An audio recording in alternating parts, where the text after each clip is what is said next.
I wrote this piece the other day because it just seems like I can't get a break, you know. But then when I saw Ted Williams, a homeless man who had a sign in front of him to tell people that he was worth hiring for something, it makes me feel like there's still hope. So I wrote this, so I'm going to read it off of you. I can't get a break. I did my time, and I did it the best way I could, considering I was housed with the worst of the worst. I walked that prison trying to stay away and out of trouble. And in my weak way, I made it. But through the defeat, I guess I failed. I did 4 years in all in a building with murderers that had nothing to live for. I walked the grounds looking for something, yet scared to find it. I was alone in an empty world of pain, fear, and meanness, scared to speak if spoken to, scared to look back if looked at. Yet through it all, I survived and managed to become clean and sober. I managed to fend off the sexual advances and deal with those who made jokes about me. Today, after I managed to stay above water, the system wants to drown me. After I managed to get off of probation without a problem, yes, the system wants to drown me. Yes, I can't get a break. Society speaks of rehab. It speaks of change.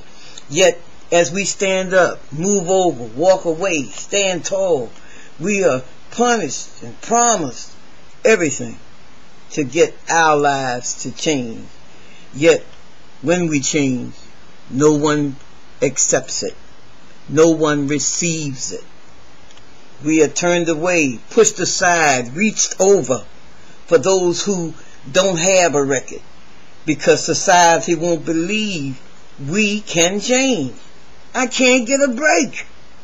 This morning I was out taking care of some business, and a friend from yesterday walked up.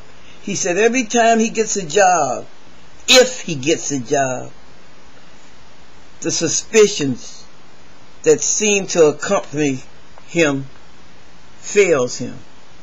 He's released from the job. It makes it hard for people to trust him. These suspicions, why we categorize a certain offender in a certain class, when there is such a thing as us moving forward, there's such a thing as us changing. I mean, when I was in prison, they promised me a lot of things. They promised me that they would help me. They didn't help me. When I got out, I had no job. I had a hole in my leg. But they still wanted their $45 a month. And when I asked the probation officer one day, how do you expect for people who's sick to get $45 a month? You know what her reply was? She didn't care how we got it, as long as we paid it. Because if we didn't pay it, sick or no, we was going to jail. We were forfeiting our probation. That's the way they see it. I can't get a break. I can't get a break. Even though I'm a published author, I don't make a dime. I wrote 2 books, and everybody says when I share that I write something that's needed in this society. Yet I can't get a break.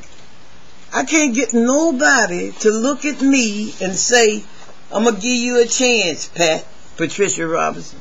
I can't get that. I'm in a church with thousands of people. And some of these people are well-to-do. Got companies, got organizations that I could be used in. Yet I can't get a break. This is how too many lose their way, including me. Of course, I don't feel like God's going to allow me to lose my way. But this is how we lose our way. Because when they see that on the application that says, I've been incarcerated, they move back. You know, I figure if a person got enough strength to write on an application, I've been incarcerated, that person who's taking that application should try a little more to get to know who that person is. Because it's hard to write that down on the application and you need a job. I've been arrested. And then in the next paragraph it says, if you click yes, they want you to explain what you was arrested for. Come on, a lot of times that arrest was 10 years before. 10 years. And you ain't been in no trouble at all. But yet, I can't get a break. You know, I'm trying hard as I can to get myself in a place where I feel comfortable. You know, I'm trying to wait on the Lord. I'm trying to understand that this thing don't come overnight, but it's been, what, 7 years. And during this time, I was caretaker for 2 elders. I did that free too. Didn't get paid a dime. See, I can't get a break. Because I got a heart in my body, I can't get a break. I believe my attitude helps adjust many others' attitude. That's why I smile all the time. That's why I laugh all the time. Because I think that I got something to give somebody else.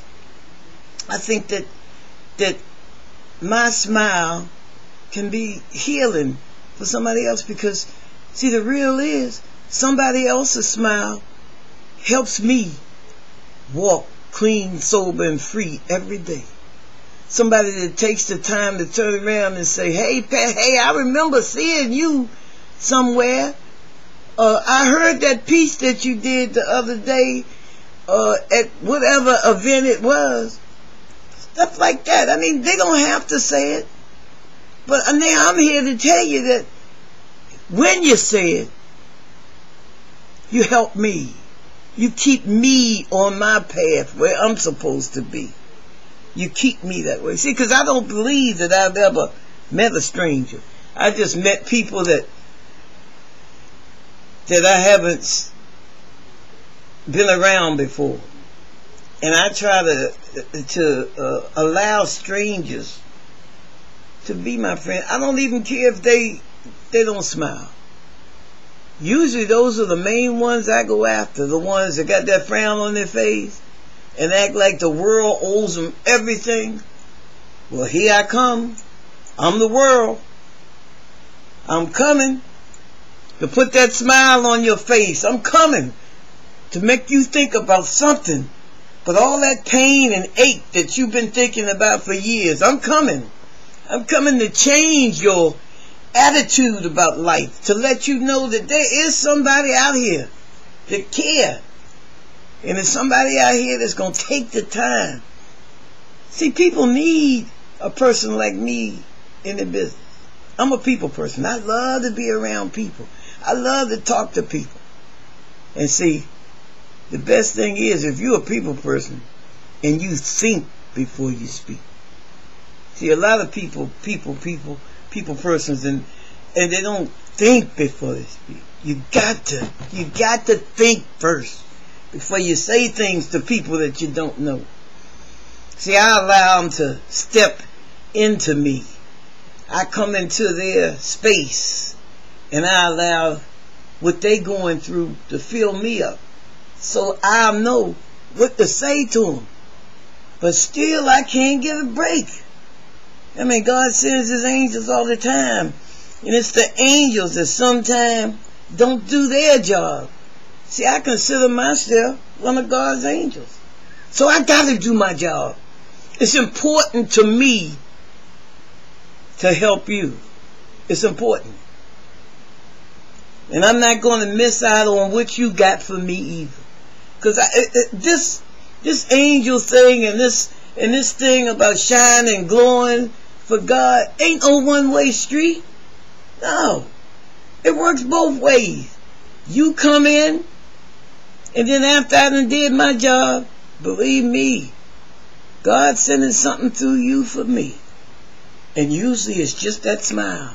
Just to break that monotony, that attitude that got you down, had you down for years. And you finally bust out in a big laughter. And you look at me and you say, even if you don't say it to me, you look and say, hey, I ain't laughed in years. But still, I can't get a break. Thank you.